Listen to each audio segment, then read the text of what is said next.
तर आज होतं पशुपती व्रताचं उद्यापन. हा माझा 5वा सोमवार आहे आणि विशेष म्हणजे माझे 5ही सोमवार कुठलीही अडचण न येता पूर्ण झाले. आणि या व्रताची माझी दुसरी वेळ आहे. या अगोदर देखील मी पशुपती व्रत केलं होतं, त्यावेळेस देखील मला कुठलीही अडचण आली नव्हती. ही देवाचीच इच्छा आणि कृपा म्हणायची.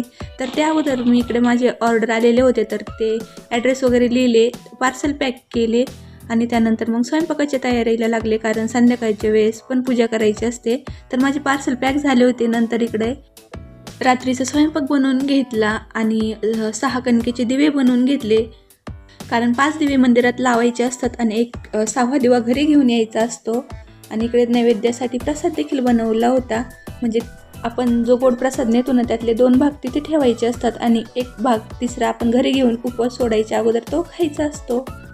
आणि पूजेचं ताट तर सकाळचंच होतं, कारण आपण जे सकाळी पूजेसाठी ताट नेतो ना, तेच संध्याकाळी न्यायचं असतं. फक्त त्यामध्ये दिवे आणि प्रसाद ॲड करायचा असतो. आणि माझं शेवटचं सोमवार होतं 5वं, म्हणून मी इकडे श्रीफळ पण घेतलं होतं आणि दक्षिणा पण. आणि पूजेसाठी व्हाईट साडी घालायची असते, तर मी इकडे आवरलं. नंतर मंदिरात गेले, पूजा केली आणि पुन्हा घरी आले. तर असा होता माझा आजचा दिवस. बाय.